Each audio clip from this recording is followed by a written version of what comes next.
Please join us as we recite the Pledge of Allegiance. Pledge allegiance to the flag of the United States of America and to the republic for which it stands, one nation, under God, indivisible, with liberty and justice for all. May I have the roll call, please? There we go. Oh, sorry, yes. Commissioner Leggett, I'm here. Commissioner Workner. Here. Commissioner Bedrient. Here. Certification by the clerk. I, Melissa N. Shar, clerk, certify that the entire recording of the proceedings at the prior meetings are captured completely and accurately in the electronic record and are available at the office. Thank you, Melissa. You are welcome, Commissioner. Entertain a motion to approve the summary and recording minutes from the prior meeting. So moved. Second. First and second, is there any discussion on those minutes? Hearing none, those in favor say aye. Aye. Aye, motion carried. Entertain a motion to approve the appropriations. Move to approve. I'll second it. First and second, is there any discussion? Aye. Hearing none, those in favor say aye. Aye. Aye, motion carried. Entertain a motion to pay the bills, total $326,673.15. So moved. Now second. First and second, any discussion on the bills, gentlemen? None. Those in favor say aye. Aye. Aye, motion carried. How about the bills without prior authorization? I'll move to pay those. Second. Any discussion on those? None. Those in favor say aye. Aye. Aye. Aye, motion carried.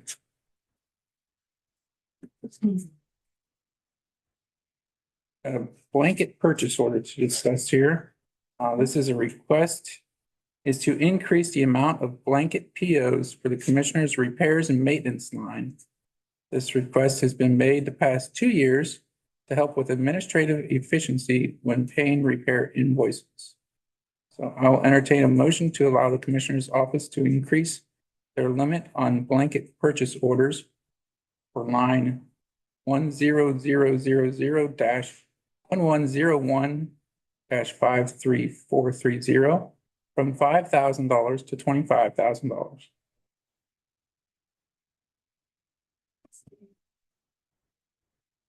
Move to approve. But first, is there a second? I'll second it. Any discussion? Yeah, large. What's the big increase? So this is the repairs and maintenance, which is where a lot of, especially HVAC is where we run into trouble.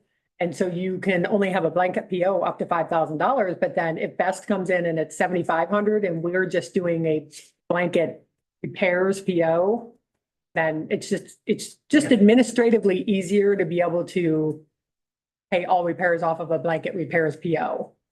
And then if they're larger, we're good because it's 25,000, not 5. Okay, any other discussion? Those in favor say aye. Aye. Aye. Motion carried.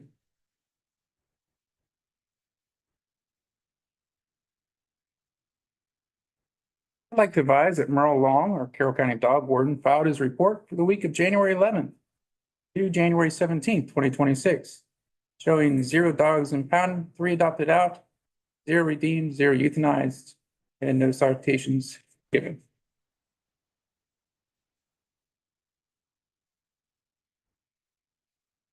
Motion to approve change order number 2 for the Water Pollution Control Loan Fund Project 2024-03 to increase the contract time by 60 days due to weather issues delaying a septic installation project. Change order number 2 extends the completion time to February 17th, 2025. So moved. Second, any, wouldn't be surprised if we see another extension on that. That's kind of what I'm thinking too, the way things are shaping up. Any other discussion? Those in favor say aye. Aye. Aye, motion carried. At this time, I entertain a motion to hire Daniel Mutton as the Assistant Dog Warden at a rate of $15 per hour, effective January 29th, 2022. Mr. Mutton will serve a 6-month probationary period and be eligible for a raise up to $1 per hour upon completion of the probation period. Move to approve. Second. First and second, any discussion? Hearing none, those in favor say aye. Aye. Aye, motion carried. Motion to approve permits for the use of the following county highway right-of-ways as recommended by Brian J. Wide, Carroll County Engineer. And we have one permit request. It's for Spectrum Mid-America LLC for underground new build of 4/10 of a mile, 48 count fiber via directional bore in Augusta Township in East Township in Aurora Road, County Road 18. Move to approve. I'll second. First and second, any other discussion? Hearing none, those in favor say aye. Aye. Aye, motion carried. Motion to approve proposal of Civil and Environmental Consultants Incorporated of Worthington, Ohio, in the amount of $28,900 with a $5,000 contingency for professional consulting services for 2026 for the Carroll County landfill closure. Move to approve? Second. First and second, any discussion? No. Hearing none, those in favor say aye. Aye. Aye. Aye, motion carried.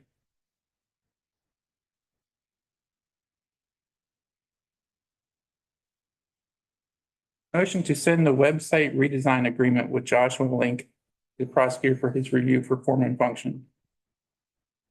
So moved. I'll second. Any discussion? None. Those in favor say aye. Aye. Aye, motion carried. Motion to send a letter to the prosecutor requesting guidance on a reporting matter.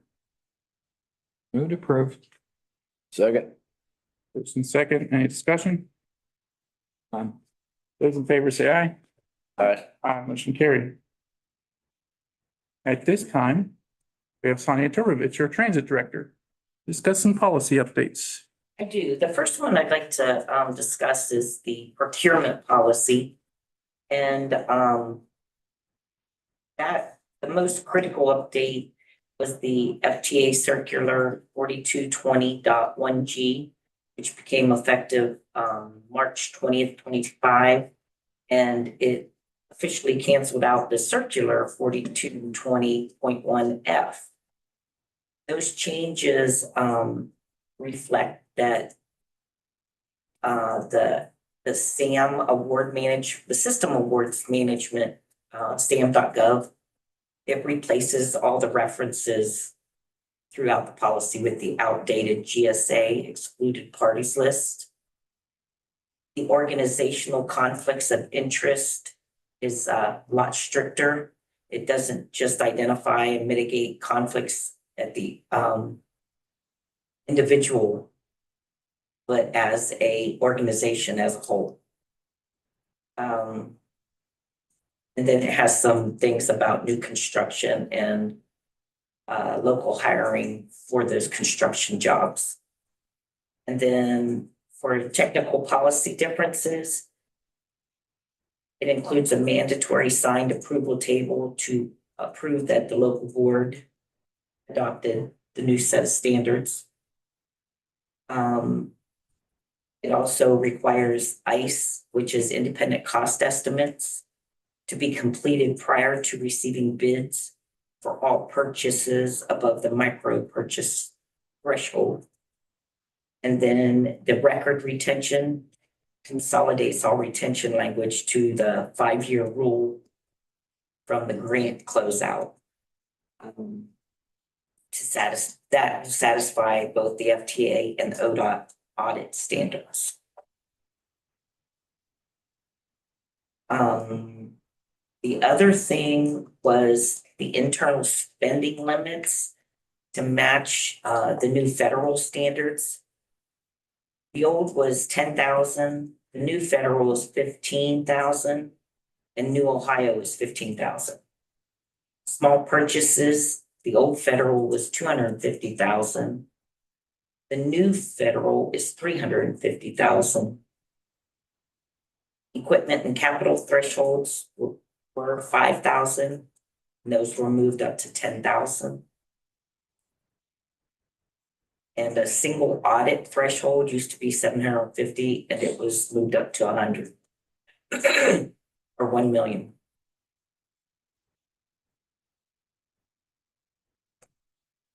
So that is all the changes in regards to the procurement policy. Okay, My next policy is the ADA, American with Disabilities Act plan.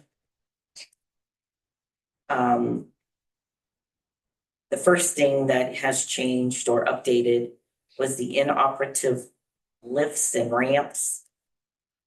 Carroll County can, if one of our lifts go out of working, we have 5 days that we can get it fixed because of our population here.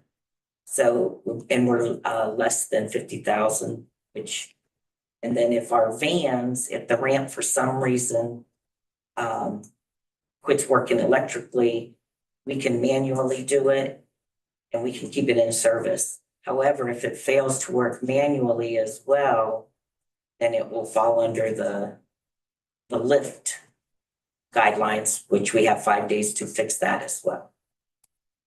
Wheelchair accommodations. They've always said that, you know, if a wheelchair weighs more than 600 pounds, they don't have to use the lift or, well, that's not the best practice. They'll transport occupied wheelchairs if the combined weight exceeds 600 pounds, unless it exceeds the manufacturer's rate design load on the lift. Wheelchair securement. If the securement system is not compatible with the wheelchair the passenger is using, the driver will still make an attempt to safely hook those, secure them. And if it cannot be secured because of the wheelchair design, the passenger still has the right to ride in the vehicle. Seat belts and shoulder harnesses shall not be used in lieu of a device which secures the wheelchair or mobility aid itself.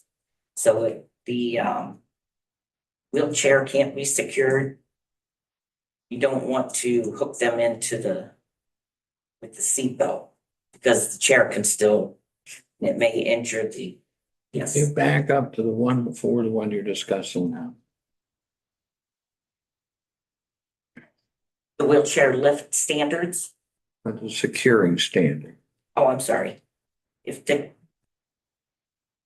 securement system is not compatible with the wheelchair, because there are various wheelchairs the passenger is using, we will still make an attempt to safely secure the wheelchair.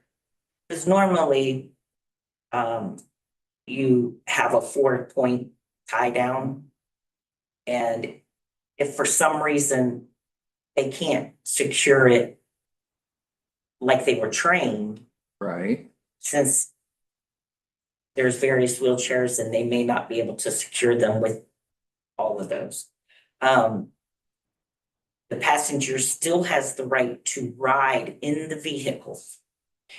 You can also ask if they would like to transfer into a seat, but that they don't have to transfer. Okay, so the part that they still have a right to ride in the vehicle is the one that's caught my attention. So if they cannot secure it in a manner that they're trained to secure it in. They can ask the individual what's the best way to secure your wheelchair, Chris? And if Chris says, well, hook it here and hook it here, they're securing it to the best of their ability. So what I'm trying to get at is this. So we teach them you need to secure the wheelchair with the 4-point system. Correct. And if they cannot secure it with the 4-point system, we're then allowing the rider to take responsibility for it to be secured however. Is that what I'm hearing? Yes, because there's many various types of wheelchairs, whether it's, I mean, Chris's is, I don't know what you call yours, Chris, but motorized. Yeah. And then, So we're saying you're allowed to ride. We're not going to prevent you from riding. But the responsibility is now on you as the rider for the security of that wheelchair. The rider has to say, I understand that you can't secure my chair, but I still want to ride. That's what I'm wanting Yes, to hear. yes, So it is on the rider, the onus is on the rider. And that would be on video in your, yes, and we do Man. have the surveillance, the Okay. security cameras. Yeah, that's the point I wanted to make sure was clarified. Yes, sorry, I misunderstood what you're trying to ask. And then we also have personal care attendants. We have a lot of individuals that like to have somebody go with them, which is fine because personal care attendants ride for free. However, just because you want to have somebody ride with you, they have to be considered that personal care attendant. So our drivers shouldn't be giving them a helping hand to get in. They should be taking care of the individual themselves. So if they can do that, they can still ride for free as the personal care attendant. However, we do not have to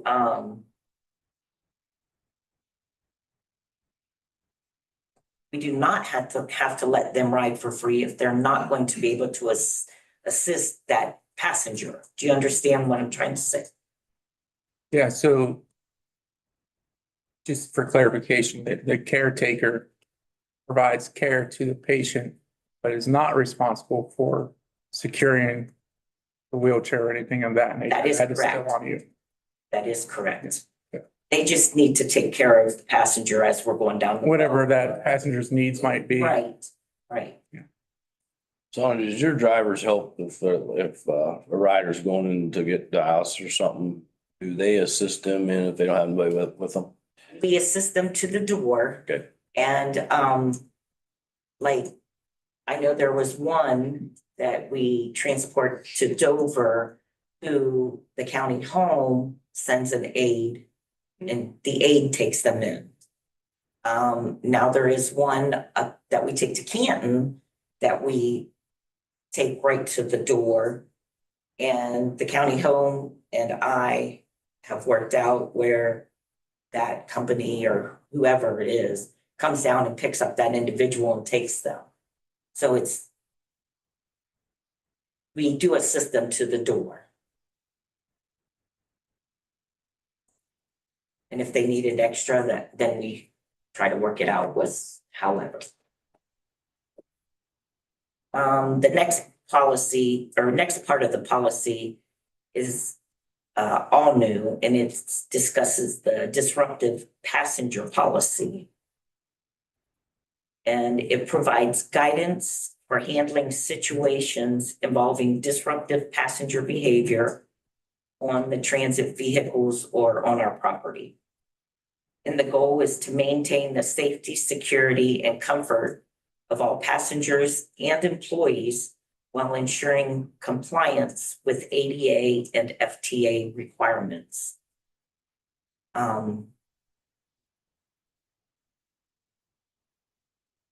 If it is, how do I want to say it? ADA, if an individual has an underlying medical condition where they may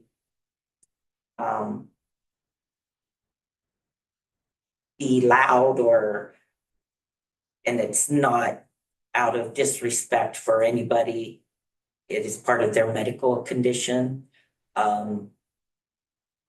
We still allow them to ride. We may try to put them by themselves so they don't disrupt other passengers that are on board. But if it was for like Melissa riding and she just being, we have to have that policy for a disruptive passenger as to how to handle it. You got to keep an eye on those. That's right. That is right. And then that concludes the ADA. I will have a couple more policies. And what these are is they've updated them with the state, as I said. And They want me to have all the people that are getting the technical assistance reviews this year. They want them to have these in place. So I'll be back again with a couple more. One is facility maintenance and the other one was Title VI. So, Do you have to, is all your vehicles required to have a wheelchair ramp or a wheelchair lift? yes, and they all do. I know back in the day, you had a couple vans that weren't. And I Correct. didn't know if that was a requirement now. You have to ask for permission to get one that is not accessible. However, I was just Yes, wondering if it would be beneficial if we had one or two vehicles that were four-wheel drive SUVs for some of the township roads or the driveways. Make it more accessible for those that aren't in a wheelchair, but right, because Easier to we get it. do ask individuals to walk to the end of their driveway if yeah. we were just discussing that. And I know the sheriff got a couple SUVs through the contracting and they weren't real, I mean, they were pretty good price. I didn't know if that was something that you'd ever thought of or if you could even do it. With your vehicle purchases, I'll have to. just something to think Yeah. about.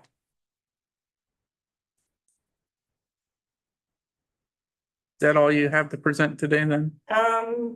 Just a little update. We've had a couple interests in the part-time position. Haven't received we've received one actual application for the part-time driver.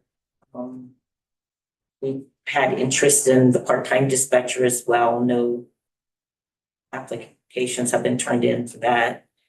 And then I did reach out to Dale Fellows, who does the Eagle advertising. You asked about this. Mhm. I had to send him some dimensions for the bigger buses, so I'm just waiting for him to get back with me. Okay. And that's all. Do you know, does his company then handle seeking advertisers too? Yes, Okay, it does. all right. Anybody have any questions for Sonia? Do you need us to move on those? Yes, today? please. Okay, so one was the ADA compliant Yes. and the other one was the procurement. Entertain a motion to adopt the procurement and ADA compliant policy as presented by Sonia Turbevich, Transit Director. Move to approve. I'll second. Any discussion? Hearing none, those in favor say aye. Aye. Aye, motion carried. You, does the media have any questions for Sonia? Thank you. At this time, we'll move to Tom Cottis, our EMA Director, and Dustin Lucas, Deputy EMA Director, for a weather update and more. You have the floor, gentlemen. Thank you. So as everybody's aware, we have a storm front moving up out of the south. It's going to impact us Saturday and Sunday, possibly even Monday morning. We haven't put a whole lot out on this storm yet. It's still developing. National Weather's going to hold a webinar at noon today. Am I out here? You're good. You're good. And after we get more information at noon, we'll be posting stuff to our Facebook page. Right now, we can conservatively say we're gonna get 3 inches of snow. Whether we're gonna get the ice ahead of the snow, we can't predict that just yet. And then the total snowfall amounts, they're all over the place. We're gonna wait until we have better numbers to put that out. We do know that the weather's going to get very cold after this front comes through. So the snow that we do get is probably going to be here for some time. Temperatures next week, overnight lows with wind chill will be below zero almost every day. And the daytime temperatures, they're going to struggle to get up into the 20-degree range. So we just want everybody to be aware, plan ahead. Think about your pets and stuff. They're going to be outside. It's going to be a prolonged event. Travel Sunday may come to a standstill real quick, Sunday, Monday. So we want people to get out, prepare. You need to get stuff in your homes, do it ahead of the storm. Don't think you're going to wait last minute and get out there because some of these snowfall rates could easily get up over the inch an hour. snow rates, and if we see that for a 6 or 7 hour time period, you're looking at quite a bit of snow. And with the wind, we're gonna have some drifting with this as well. So, just want everybody to use caution with this, and we will post to the EMA webpage as well as the county's webpage after we get our update at noon today. And then they've already scheduled a second webinar tomorrow at noon.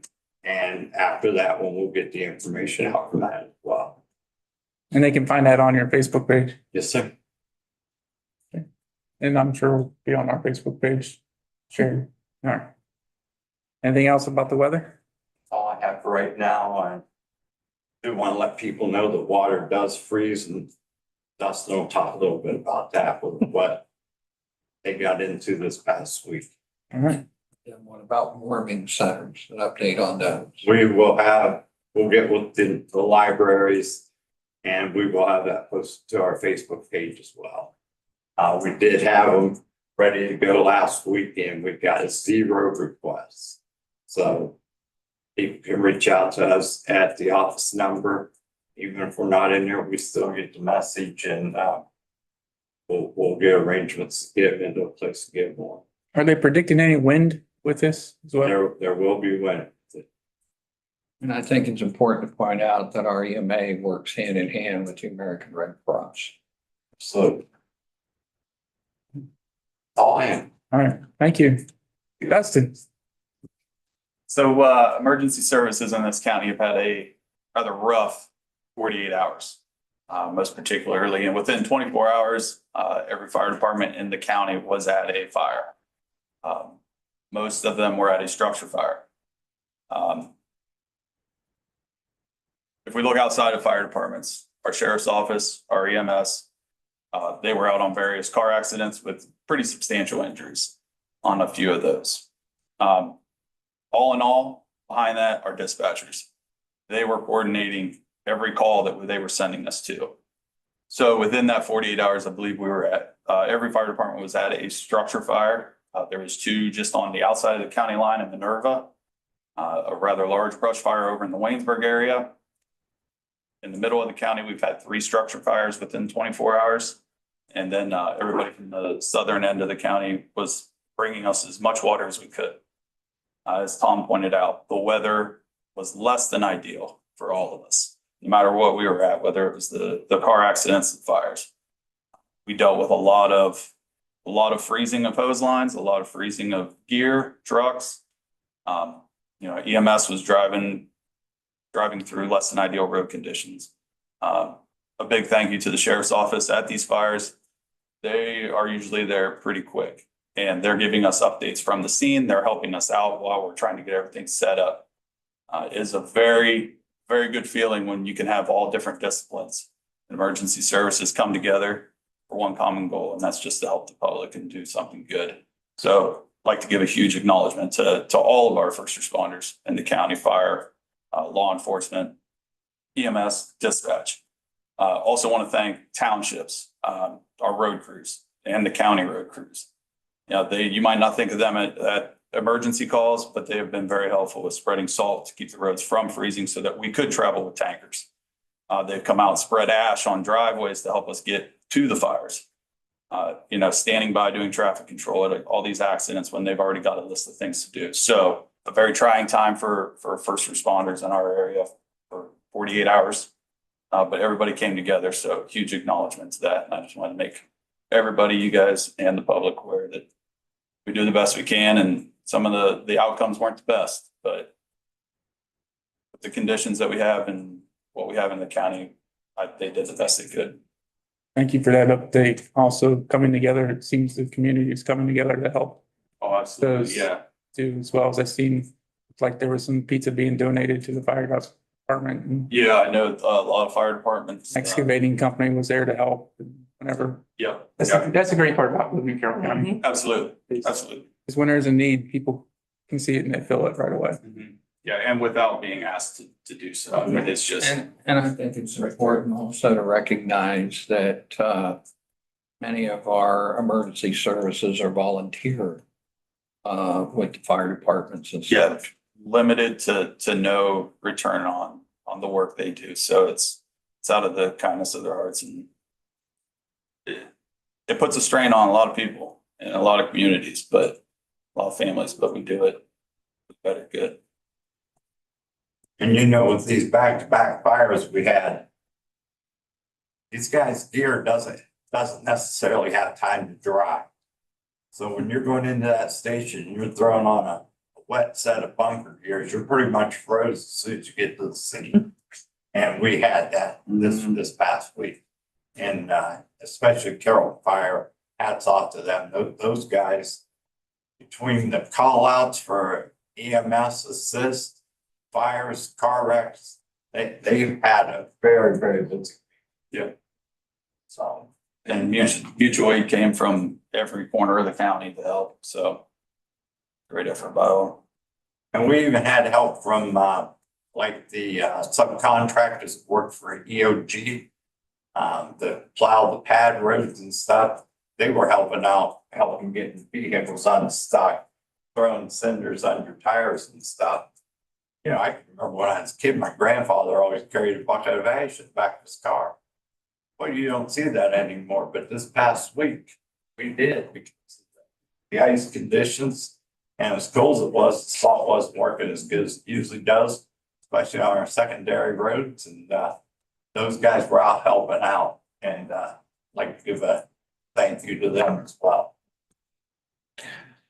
Good job, all the recognition, Dustin, thanking everybody. Well deserved on their end. Anything else for Dustin? Thank you, sir. Thank you. At this time, we have a clerk's report.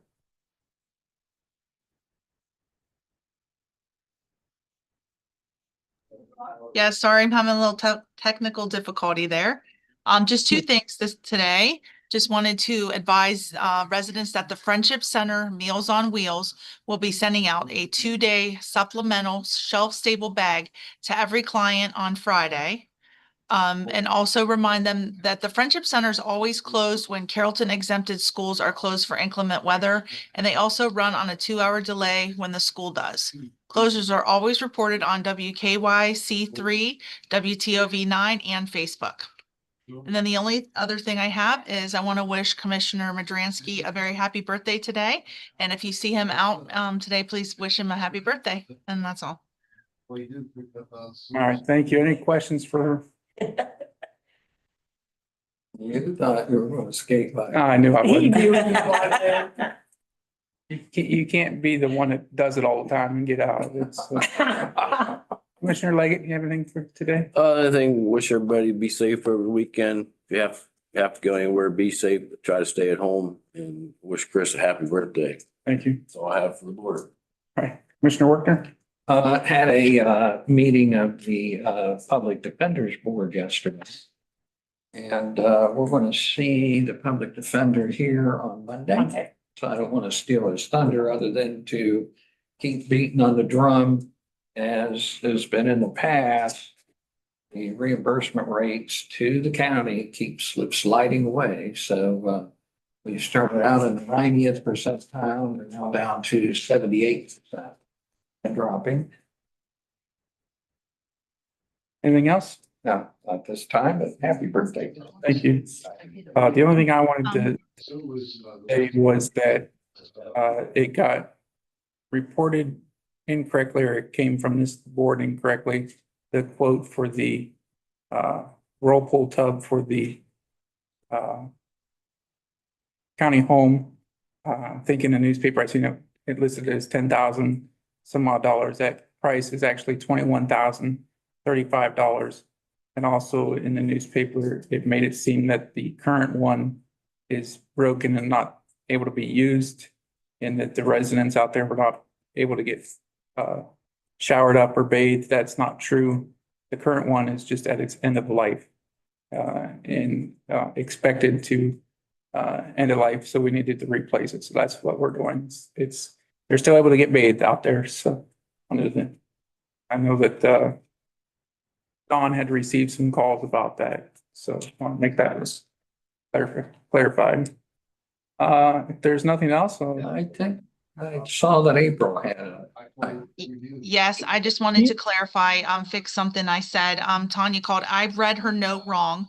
She said when the school is on a 2-hour delay, they do not run on the delay at the Friendship Center. They run the normal schedule. So I'm sorry about that. Okay, thank you. Anything else? Entertain a motion to adjourn. So moved. Second, but I think we're gonna maintain protocols here. Just